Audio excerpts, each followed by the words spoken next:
Assalamualaikum warahmatullahi wabarakatuh. Perkenalkan, nama saya Misha Haifa Fauzia dengan NIM 4312211010164. Saya dari jurusan Manajemen Fakultas Ekonomi dan Bisnis. Di sini saya akan membuat video mengenai sejarah turunnya Al-Quran guna memenuhi tugas besar satu agama Islam. Sebagai umat Islam, teman-teman pasti sudah tidak asing lagi dengan yang namanya Al-Quran. Al-Quran merupakan kitab suci umat Islam, di mana ayat yang ada dalam Quran selalu kita baca, baik ketika kita sholat ataupun ketika kita tidak sholat ataupun di luar sholat. Ditinjau dari segala istilah, Al-Quran berarti kalam Allah Subhanahu wa Ta'ala yang diturunkan kepada Nabi Muhammad SAW sebagai mukjizat dan disampaikan dengan jalan mutawatir dari Allah Subhanahu wa Ta'ala atas perantara malaikat Jibril. Membaca Al-Quran juga dinilai sebagai ibadah kepada Allah Subhanahu wa Ta'ala.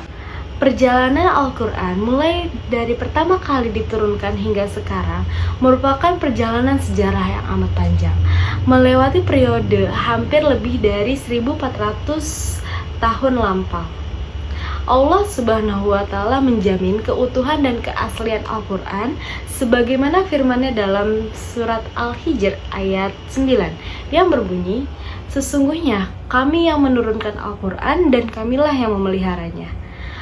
Al-Quran diturunkan dalam dua cara. Yang pertama, Al-Quran diturunkan secara lengkap di malam Lailatul Qadar dari Lauh Al-Mahfuz ke Baitul Izzah atau langit dunia pada bulan suci Ramadan.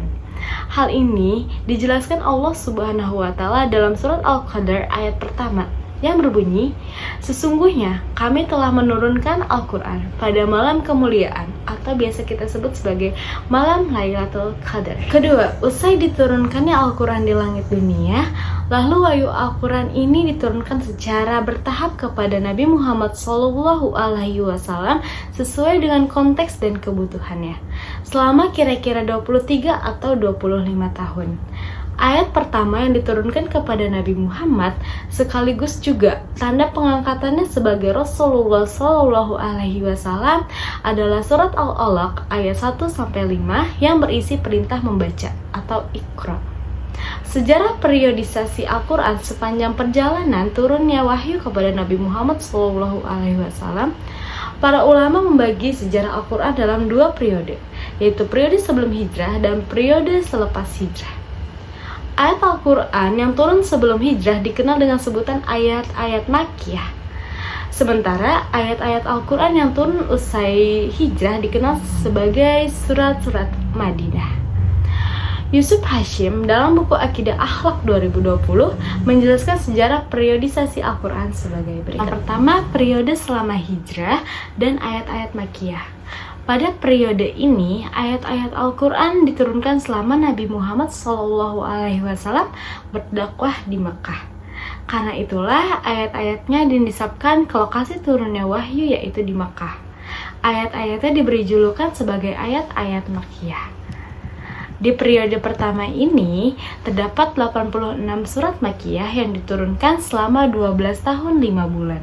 Sebagaimana disebutkan di atas, wahyu pertama diturunkan pada 17 Ramadan 610 Masehi di Gua Hira ketika Nabi Muhammad SAW menyendiri di kaumnya.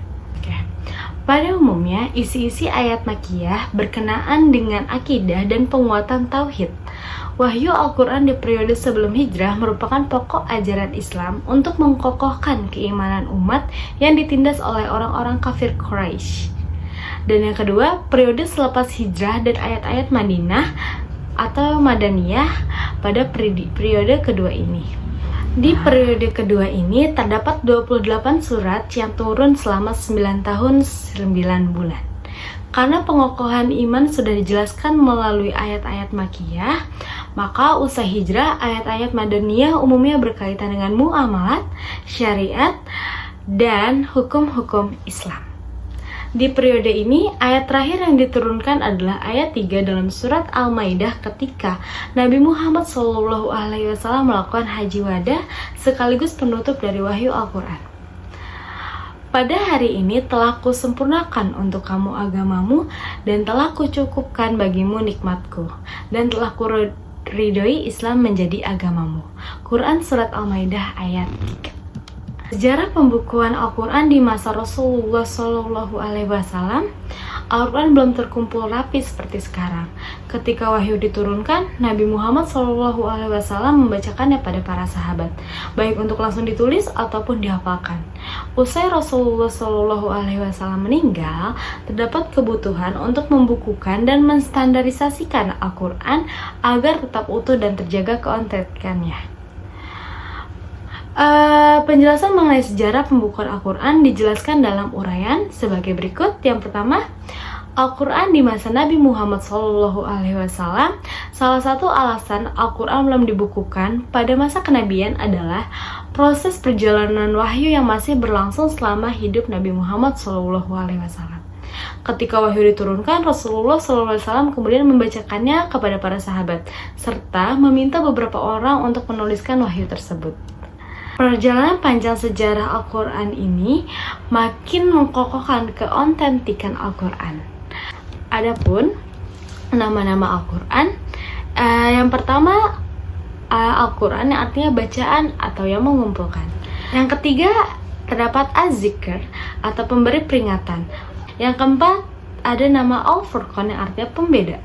Dan yang terakhir ada At-Tanzil yang artinya yang diturunkan.